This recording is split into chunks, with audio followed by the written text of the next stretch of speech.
कहानी lyrics Hindi presented अंधी का बेटा, दिल छूने वाली कहानी। एक कस्बे में एक विधवा अंधी औरत रहती थी। उसका एक बेटा था जिसके पालन पोषण की सारी जिम्मेदारी उसके कंधों पर थी। वो अपने बेटे को पढ़ा लिखा कर एक बहुत बड़ा आदमी बनाना चाहती थी, इसलिए उसने उसका दाखिला कस्बे के सबसे अच्छे स्कूल में किया।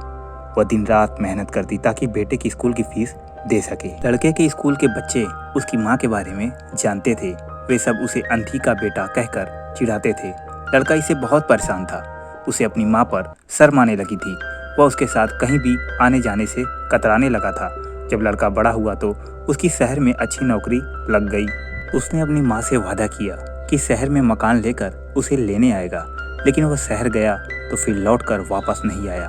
उसकी अंधी माँ उसका इंतजार करती रह गई।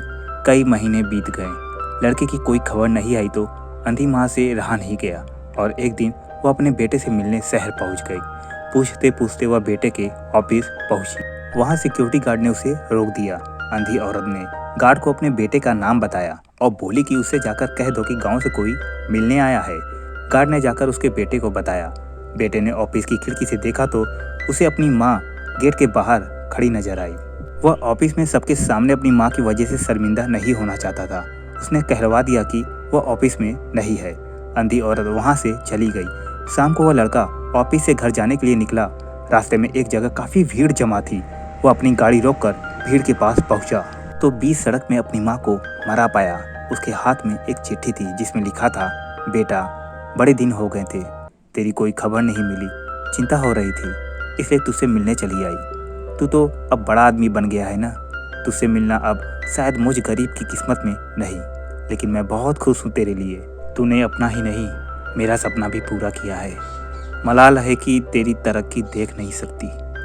काश बचपन में तेरी आंखों में सरिया ना घुसा होता और मुझे तुम्हें अपनी आंखें ना देनी पड़ी होती, तो तेरी तरक्की मैं अपनी आंखों से देखकर सुकून से मरती। तेरी अंधी माँ। ये पढ़कर लड़का फूट फूट कर रोने लगा। जिस अंधी माँ पर उसे शर्म आती थी, उसने उसके लिए कितना बड़ा बलिदान किया था। वह आत्मगालीन से भर उठा था और जिंदगी भर खुद को माफ नहीं कर पाया। सीख दोस्तों, माता पिता अपने बच्चों के लिए अपना सर्व निछावर कर देते हैं। उनका हमेशा सम्मान करना चाहिए। तो दोस्तों, कैसी लगी आपको यह स्टोरी मुझे कमेंट बॉक्स में ज़रूर बताएं और ऐसी ही अच्छी अच्छी स्टोरी सुनने के लिए मेरे चैनल कहानी लिरिक्स हिंदी को लाइक और सब्सक्राइब जरूर करें। जय श्री राम।